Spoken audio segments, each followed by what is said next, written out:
안녕하세요. 요리하는 공돌이 이용진입니다. 오늘은 닭가슴살 스테이크를 소개해 드릴 텐데요. 닭가슴살은 퍽퍽하고 맛이 심심하다는 편견을 이번 기회에 다시 생각할 수 있도록 하겠습니다. 닭고기는 소나 돼지에 비해 저렴하면서도 영양소도 풍부하여 가정에서나 산업에서 많이 사랑받는 단백질 공급원입니다. 그리고 닭가슴살은 지방 함량이 낮아 다이어트 식품으로도 각광을 받고 있죠. 하지만 지방이 적다 보니 식감이 퍽퍽하고 다리살에 비해서 맛도 왠지 모르게 싱겁게 느껴집니다. 그러다 보니 건강 목적이 아니고서는 그다지 즐겨 먹지 않게 되는 경우가 많습니다.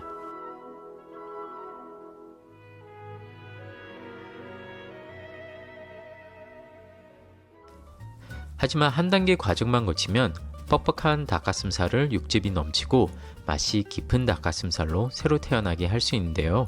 바로 염지입니다. 염지는 이름 그대로 소금물에 식재료를 담그고 소금기가 식재료 안으로 스며들 수 있도록 하는 과정인데요. 우리가 흔히 시켜 먹는 치킨도 대부분 염지닭을 사용합니다. 하지만 육류와 관련해서 염지는 단순히 고기에 간이 배이게 하기 위한 과정이라기보다는 고기가 수분을 더 머금게 하여 조리하고 나서도 육즙 가득한 상태를 유지할 수 있도록 하기 위함입니다. 그렇다면 염지는 어떤 원리로 고기를 보다 육즙 가득하게 만들 수 있을까요? 인터넷의 많은 자료들을 보시면 삼투 현상으로 인해 소금물의 소금 성분들이 고기 안으로 스며들게 되고 이로 인해 고기 간도 배이고 수분을 머금게 된다고 설명을 하고 있는데요. 이는 사실 부정확한 설명입니다. 먼저 우리가 중학교 과학 시간 때 배웠던 삼투 현상에 대해 간략히 짚고 넘어가면 삼투 현상의 정의는 묽은 용액과 진한 용액이 반투과성 막을 사이에 두고 있을 때 농도가 더 진한 쪽으로 용매가 이동하는 현상입니다. 여기서 중요한 건 용질이 아니라 용매가 이동한다는 현상인데요. 즉 염지의 경우 소금 성분은 그대로 있는 상태에서 물만 반투과성 막을 통과하여 이동한다는 내용이죠. 그러면 염지로 돌아와서 삼투 개념을 적용하면 다음과 같습니다. 소금물 용액에 고기를 넣게 되면 고기보다 소금물의 농도가 높기 때문에 농도가 낮은 고기로부터 소금물로 물이 이동해야 합니다. 즉 오히려 고기가 수분을 잃어야 삼투 현상에 맞다고 볼 수 있습니다. 그래서 간단한 실험을 해보았는데요. 닭가슴살을 다음과 같이 다양한 농도의 소금물에 몇 시간 동안 침전시켜서 전후 무게 변화를 측정하였습니다. 삼투 현상이 작용하였다면 농도가 가장 높은 소금물에 침전한 닭가슴살의 무게가 가장 많이 줄어야 하고 농도가 가장 낮은 소금물의 닭가슴살 무게가 가장 적게 줄어야 합니다. 하지만 보시다시피 반대로 농도가 가장 높은 소금물에 침전한 닭가슴살의 무게가 가장 많이 증가했으며 농도가 가장 낮은 용액의 닭가슴살의 무게가 가장 적게 증가하였습니다. 즉 소금물에 고기를 담궈 삼투 현상을 통해 고기의 수분량이 증가한다는 설명은 전혀 맞지 않게 됩니다. 뿐만 아니라 삼투는 용질이 아닌 용매만 이동하는 현상이 있기 때문에 소금 성분이 고기 안으로 침투해서 안 되지만 실제로 염지 이후 먹어보면 고기 내부까지 소금이 스며든 걸 알 수 있습니다. 그러니 더더욱 삼투 현상으로 염질이 설명하는 건 맞지 않습니다. 자, 그렇다면 삼투 현상이 아니라면 염지는 무슨 원리로 소금물이 고기 안으로 스며들게 되는 것일까요? 바로 확산과 이온으로 설명할 수 있습니다. 확산은 모든 에너지가 평형을 이루려는 하나의 자연 법칙 중 하나입니다. 가장 대표적인 사례로는 물에 잉크를 떨어뜨려 점점 번져나가면서 전체적으로 균일하게 분포가 되어가는 현상인데요. 즉, 잉크가 한 곳에 집중되어 있는 상태보다는 물 전체에 고루 퍼져 있는 것이 에너지 평형을 이룰 수 있기 때문에 자연스레 퍼지게 되는 것이죠. 그럼 염지에 확산에 적용하는 원리는 잠시 후에 설명드리고 먼저 이온의 역할부터 말씀드리도록 하겠습니다. 우리 모두가 학교에서 배운 대로 소금의 분자식은 NaCl입니다. 그리고 이 소금이 물에 녹으면 나트륨 양이온과 염소 음이온으로 분리가 됩니다. 나트륨 이온은 짠맛을 가지고 있으며 주로 우리가 소금을 통해 짜다고 느껴지는 부분이 바로 이 나트륨 덕분입니다. 반면 염소이온은 단백질과 반응을 하게 되며 이 반응을 통해 단백질이 수분을 더 머금을 수 있도록 하는 역할을 하게 됩니다. 그림으로 설명드리면 다음과 같은 욕조에 물을 채우고 고기를 침수시킨 후 소금을 첨가하게 되면 소금은 물에 녹으면서 나트륨 양이온과 염소 음이온으로 분리가 됩니다. 그리고 바로 이 이온들이 고기 안으로 침투를 하게 되는데 여기서 이온의 확산이 이루어집니다. 즉 이온 농도가 높은 소금물에서 이온 농도가 낮은 고기 안으로 이온들이 침투를 하게 되는 것이죠. 그런데 염소 이온이 고기의 근섬유 사이에 침투를 하게 되면 염소 이온이 가지고 있는 마이너스 극성 때문에 근섬유 간 거리를 벌리게 됩니다. 그리고 이 벌려진 공간만큼 수분이 침투를 하게 됨으로써 고기가 수분을 더 머금게 되는 것이고 조리하고 나서도 보다 육즙이 가득 남아있게 되죠. 그런데 이 확산 반응이 매우 느리게 진행되기 때문에 고기의 심부까지 이온들이 모두 침투하려면 시간이 몇 시간에서 며칠씩 걸리기도 합니다. 그래서 이번엔 닭가슴살의 한정에서 쉽게 염지를 할 수 있도록 제가 실험을 통해 가이드를 마련해 보았습니다. 먼저 염지를 통해 희망하는 닭가슴살의 최종 염도를 설정해야 합니다. 보통 사람이 짜다고 느껴지기 시작하는 수준은 음식의 무게 대비 소금의 무게가 1%에 도달할 때인데요. 그래서 최종 염도는 0.5%에서 1% 사이가 좋습니다.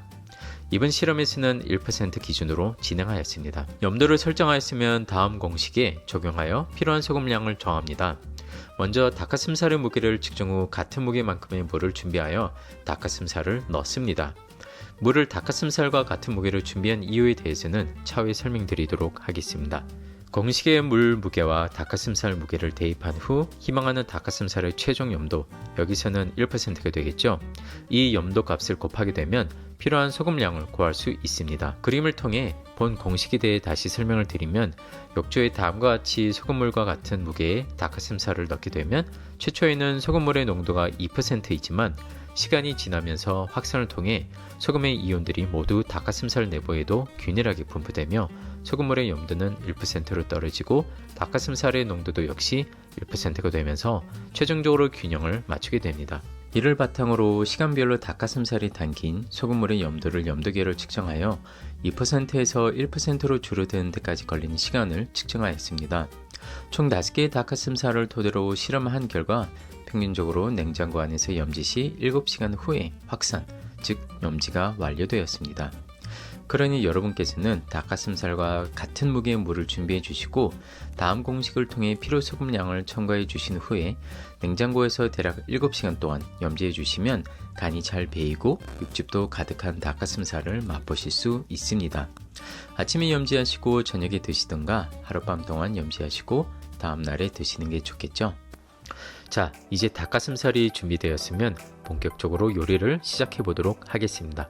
염지한 닭가슴살을 염지액에서 꺼내어 키친타올로 두드려 표면에 있는 수분을 모두 제거해 줍니다. 강불에 뜨겁게 열한 팬에 기름을 두른 후 닭가슴살의 바깥면을 먼저 팬에 올리고 3분에서 4분 정도 노릇하게 구워질 때까지 구워주세요. 이때 팬에 눌러붙은 맛성분들을 이용해서 소스를 만들어야 하니 팬에서 뒤적거리지 마시고 한번 놓은 자리 그대로 구워주시기 바랍니다. 바깥면이 노릇하게 구워졌으면 불을 중불로 낮추고 고기를 뒤집어 줍니다. 그리고 1분에서 2분간 구우면서 살짝 노릇해질 때쯤 치킨 스톡 육수를 반컵 정도 넣고 알루미늄 호일이나 냄비 뚜껑으로 덮어주세요. 이 단계는 육수로 고기를 찌면서 내부까지 익히며 동시에 고기가 수분을 덜 잃게 하기 위함인데요. 이대로 1분에서 2분 정도 쪄줍니다. 고기의 내부 온도를 확인하고 온도가 67도 정도 되었으면 호일로 감싸고 상온에 잠시 5분에서 10분간 두어 레스팅을 해줍니다. 이 레스팅 단계를 통해 중앙에 몰렸던 육즙이 다시 골고루 퍼져나가게 되어 균일한 육즙 및 식감을 즐기실 수 있게 됩니다. 고기를 레스팅하는 동안 소스를 만듭니다. 먼저 샬롯 혹은 양파를 잘게 썰어 닭가슴살을 구운 팬에 넣어주시고 1분간 중불에서 살짝 볶아줍니다. 드라이한 화이트 와인을 첨가하여 실리콘 주걱으로 팬 바닥에 붙은 맛성분들을 긁으며 저어줍니다. 이렇게 팬에 붙은 맛성분들이 천연 조미료 같은 존재인데 이걸 액체를 이용하여 긁어내는 걸 디글레이징이라고 하며 프렌치 요리에 자주 사용되는 기법 중 하나입니다. 마지막으로 버터를 넣어주시고 취향에 따라 레몬즙을 넣어주신 후 잘 저어줍니다. 간을 보시고 부족한 간은 소금과 후추로 보충해주세요. 만약 보다 깔끔한 플레이팅을 원하신다면 소스를 망을 통해 건더기를 걸러주시면 훨씬 고급스러운 프레젠테이션이 가능합니다. 저는 죄식감의 야채도 준비하였는데요. 집에 있는 야채 아무거나 취향껏 볶거나 쪄서 곁들이시면 좋습니다. 자, 이제 그릇에 음식을 담아주시고 준비한 소스로 마무리하시면 촉촉하고 부드러운 닭가슴살 스테이크 완성입니다. 어때요? 퍽퍽하지 않고 정말 육즙이 많죠? 염지를 하시면 이와 같은 스테이크를 손쉽게 즐기실 수 있습니다. 오늘은 염지를 통해 촉촉한 닭가슴살 스테이크를 굽는 법을 설명드렸는데요.